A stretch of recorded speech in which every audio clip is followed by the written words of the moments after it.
So the big talk is about refereeing, so we went to Don Cherry to ask him what he thinks of the NHL refereeing, particularly in the playoffs, and he did not hold back on his views. You know, I feel sorry for the referees in a sense. They know they shouldn't call those chintzy penalties that they call it, hooking and slashing. Oh, it just, and they know. I mean, they're not stupid. If they don't call it, they don't keep their job.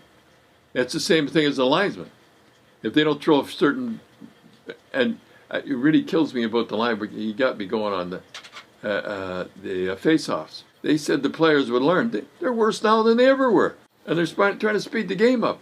Just on the refereeing part, you're saying that these guys have to call these chintzy calls? No, they know. They're not stupid. They've been referees a long time. They know they're chintzy calls, and they have to call them.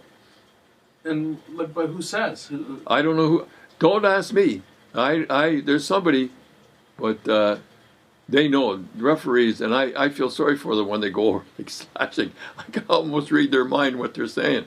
So even in the playoffs, they have. Yeah, and I was wondering, as it'll go along, it'll get better.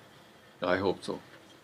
Do you think that if I were to ask you your assessment of the refereeing this year, where would you put it? Well, I don't like it. I don't like and neither do the players.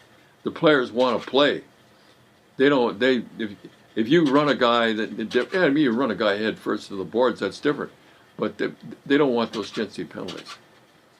Slashing and hooking. Slashing and hooking are the big things that they call. Does it not ruin the game, but does it? Well, most of the people now down in the States, they don't know the difference. They really don't. In fact, they're hollering for penalties. The guy falls down and they holler for a penalty. As NHL Coach of the Year, legendary Don Cherry says, it's always better to let the players play, and that's his view of refereeing in the NHL. With Don Cherry, Cherry's Corner, Joe Warmington, Toronto Sun.